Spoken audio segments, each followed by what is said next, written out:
Hello દોસ્તો, આજે આપણે દાખલો ગણવા છે. આપેલી પદાવલીના અવયવ મેળવો. 3x નો વર્ગ -14x પ્લસ 15, 3x નો વર્ગ -14x પ્લસ 15, બરાબર. આજે આપણે એના અવયવ મેળવવાના છે, બરાબર. અવયવ તો આપણે એના સ્ટેપ બાય સ્ટેપ અનુસરીશું, બરાબર. પહેલું સ્ટેપ આપણે લઈશું. પહેલા સ્ટેપમાં શું આવશે? આ પ્રથમ પદ એનો આંકડો 3, બરાબર, અને છેલ્લા પદનો આંકડો આ 15, બરાબર. આ બેનો શું કરીશું? આપણે ગુણાકાર કરીશું, બરાબર. અહીંયા લખીશું. આ બધું કામ રફ વર્કમાં કરવાનું છે, બરાબર. આપણે કરીશું ગુણાકાર. કેટલો ગુણાકાર થાય?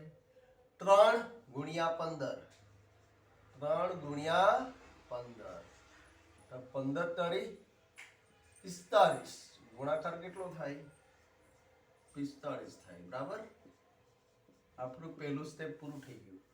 પહેલું સ્ટેપમાં શું આવશે? પ્રથમ પદનો આંકડો અને અંતિમ પદનો આંકડો, એ બે આંકડાનો શું કરવાનો છે? ગુણાકાર કરવાનો રહે છે, બરાબર. આપણે ગુણાકાર કરી દીધો. હવે આપણે બીજું સ્ટેપ જોઈશું, બરાબર. બીજા સ્ટેપમાં આપણે આ બાજુ કરીશું, વચ્ચેના અડધા ભાગમાં બીજા સ્ટેપથી કરીશું, બરાબર.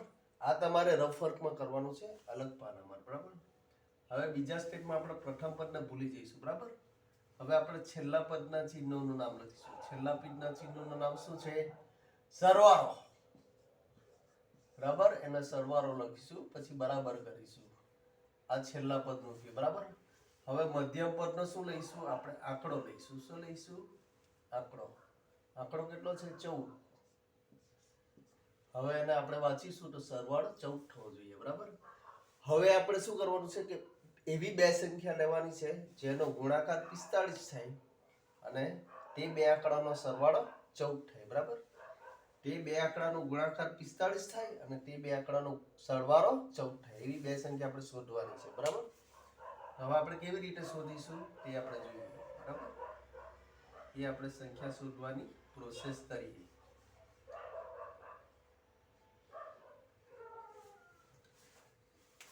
તો આપણે પહેલા 45 છે આપણા બેનો ગુણાકાર, બરાબર. જે 45 ના આપણે અવયવ પાડીશું.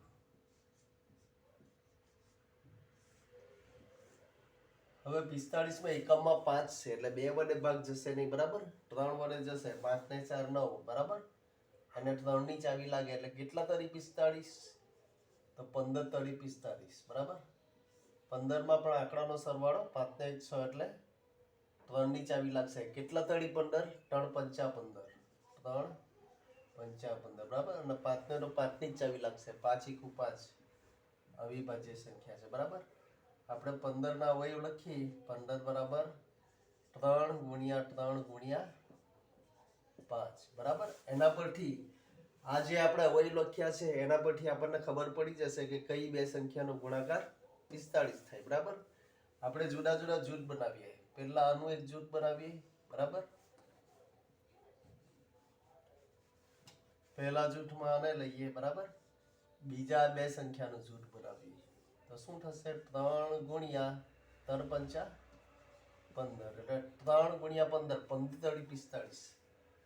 પહેલા કઈ સંખ્યાનો ગુણાકાર 45 મળે તે આપણે લખીએ.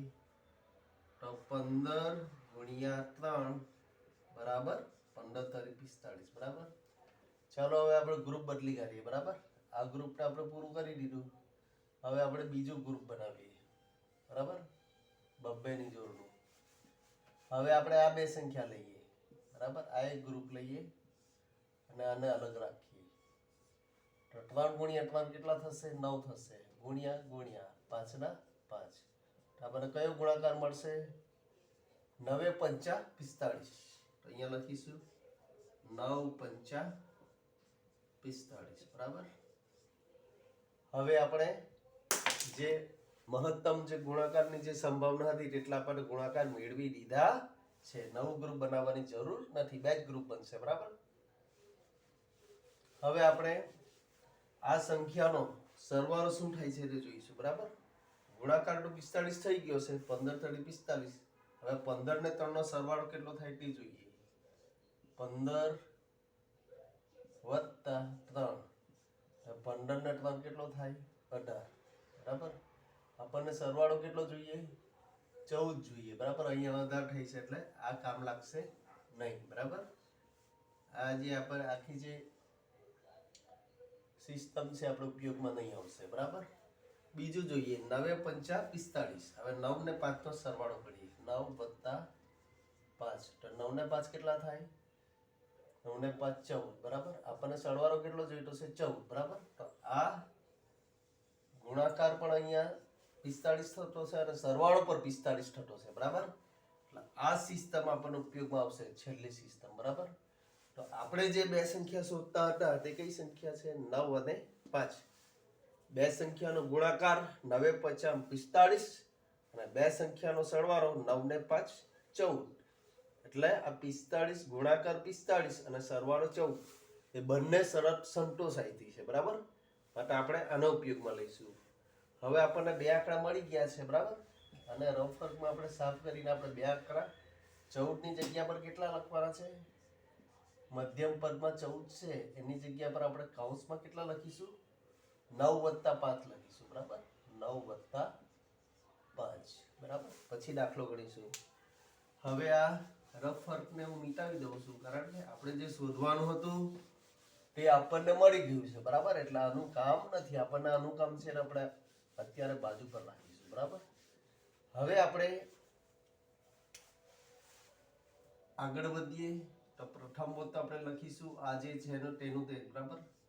3x² ઓછા. બરાબર.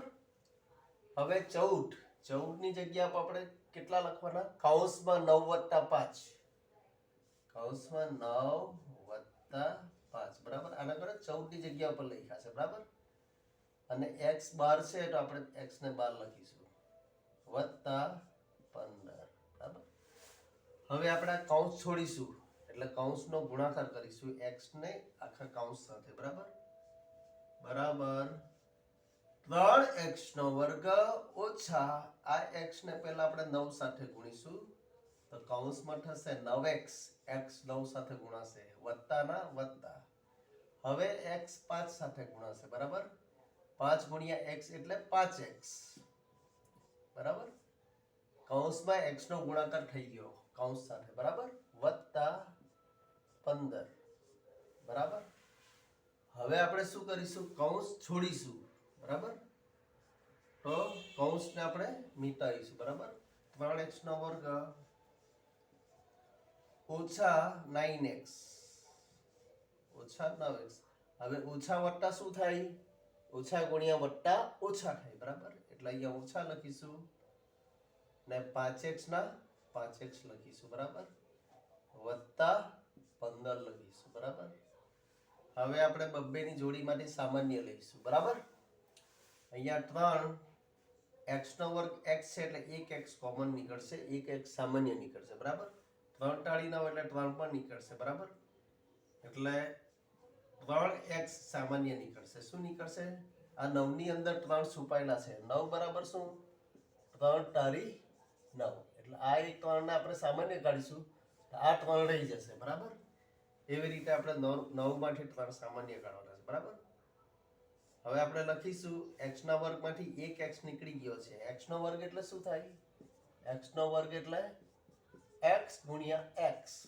એમાંથી 1x આપણે સામાન્ય રહીશું એટલે 1 રહી જશે. બરાબર. તો 1x આપણે સામાન્ય લીધો છે 12 એટલે 1x અહીંયા રહી જશે. બરાબર. 3 તો નીકળી ગયો છે. ઓછા 3 ટાળી 9. 3 ટાળી 9. આ x તો નીકળી ગયો છે 1x. બરાબર. અહીંયા નીકળી ગયો છે એટલે પહેલું પદમાં આવી રીતનું થશે. બરાબર. ઓછા હવે 5 અને અહીંયા 15 છે એટલે 15 એટલે શું? 15 એટલે 5 * 15. 15 બરાબર 5 * 15. એમાંથી આ 5 સામાન્ય નીકળી જશે એટલે 3 આવી જશે. બરાબર. એટલે 5 આપણે કાઢીએ x તો સામાન્ય નીકળશે નહીં. બીજા પદમાં x નથી. અહીંયા x જ છે એટલે x રહી જશે. બરાબર. x તો સામાન્ય નથી કાઢવાના. હવે 5 ને આપણે સામાન્ય કરીશું એટલે કૌંસમાં રહી જશે x. અહીંયા ઓછા સામાન્ય કાર્ય છે. વત્તા એટલે શું? વત્તા એટલે ઓછા ગુણ્યા ઓછા, બરાબર. તેમાંથી આ ઓછા સામાન્ય નીકળી જશે એટલે આ ઓછા રહી જશે, બરાબર. એટલે અહીંયા વત્તાનો ઓછા થઈ જશે. શું થઈ જશે? ચિહ્ન બદલાઈ જશે. ઓછા સામાન્ય કાઢ્યા એટલે વત્તાના અહીંયા ઓછા થઈ જશે, બરાબર. 5 તારી 15 અહીંયા 3 રહેશે, બરાબર.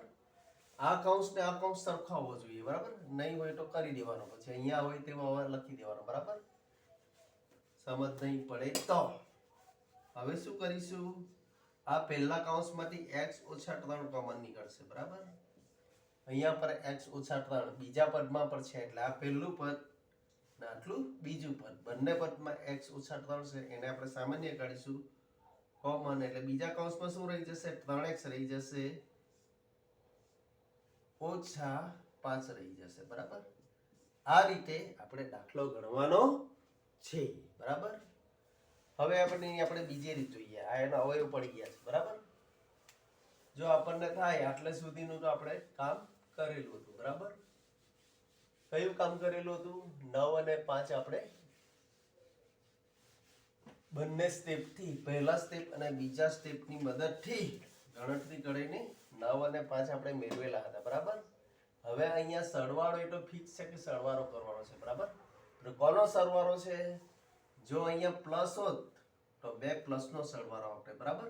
કોનો સરવાળો? સરવાળાના બે પ્રકાર આપણે જોઈલા. સરવાળાના કેટલા પ્રકાર છે? બે પ્રકાર. પહેલા તો માઇનસ માઇનસનો સરવાળો અને બે પ્લસ પ્લસનો સરવાળો, બરાબર. અહીંયા ચિહ્ન કયું છે? -14 છે એટલે બે માઇનસનો સરવાળો આવશે. કોનો સરવાળો? 9 છે તો -9 ને 5 છે તો -5, તો -9 -5 -14 x લગાડીએ, બરાબર. બંનેને -9x -5x બરાબર -14x, બરાબર. જો અહીંયા પ્લસમાં લખીએ, બરાબર, તો અહીંયા 9 + 5 થાય, બરાબર. 9x + 5x, બરાબર. તો શું થાય? અહીંયા ફક્ત 14x +14x શું થાય? +14x.